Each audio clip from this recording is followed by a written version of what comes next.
తెలుగు సినీ పరిశ్రమకు మూల స్తంభంగా సీనియర్ ఎన్టీఆర్ ఉన్న విషయం తెలిసిందే. ఆయన సినిమాలతో పాటు రాజకీయాల్లో కూడా రాణించారు. రాజకీయాల్లో ఆయన చేపట్టిన కార్యక్రమాలు ఎంత గొప్పవో మనం ప్రత్యేకంగా చెప్పాల్సిన అవసరం లేదు. ఎన్టీఆర్ బసవతారకమ్మకి 7 అబ్బాయిలు, 4 అమ్మాయిలు సంతానం అనే విషయం తెలుసు. సినీ ఇండస్ట్రీలో ఎన్టీఆర్ కొడుకు అనగానే హరికృష్ణ, బాలకృష్ణ మాత్రమే గుర్తుకు వస్తారు. నిజానికి ఆయనకు 8 మంది కొడుకులు, 4 కూతుర్లు. నందమూరి తారక రామారావు మొదటి కొడుకు పేరు నందమూరి రామకృష్ణ. కానీ దురదృష్టవశాత్తు ఆయన మరణించారు. రెండవ కుమారుడు నందమూరి జయకృష్ణ. ఇక 3వ సంతానం దగ్గుబాటి పురంధేశ్వరిగా జన్మించింది. ఇక 4వ సంతానం నందమూరి సాయికృష్ణ జన్మించారు. ఇక ఈయన కూడా మరణించారు. 5వ సంతానం 4వ కొడుకు నందమూరి హరికృష్ణగా జన్మించారు. ఈయన రోడ్డు ప్రమాదంలో మృతి చెందారు.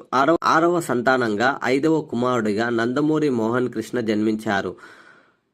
7వ సంతానం 6వ కొడుకుగా నందమూరి బాలకృష్ణ జన్మించారు. ఇక ఈయన క్రేజ్ గురించి ప్రత్యేకంగా చెప్పాల్సిన అవసరం లేదు. అయితే బాలకృష్ణ పెళ్లికి సంబంధించిన విషయం ఒకటి వైరల్గా మారింది. 1982లో వసుంధరతో బాలకృష్ణ వివాహం జరిగింది. అయితే ఎన్టీఆర్ ఎన్నికల హడావుడిలో ఉన్న నేపథ్యంలో ఈ భారాన్ని తన సహచరుడైన నాదెండ్ల భాస్కర్ రావుకు అప్పగించాడట.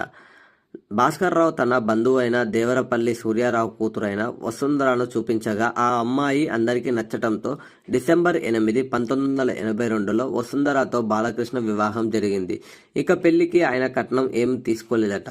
పెళ్లి కూతురు తండ్రి కూతురిగా కానుకగా హైదరాబాద్లో 10 లక్షల రూపాయలతో ఇంటిని కట్టించారని అంటారు. ఇక బాలకృష్ణ, వసుంధర ముగ్గురు సంతానం కాగా వారికి 3 కూతుర్లు బ్రాహ్మణి, తేజస్విని, కొడుకు మోక్షజ్ఞ కూడా ఉన్నారు.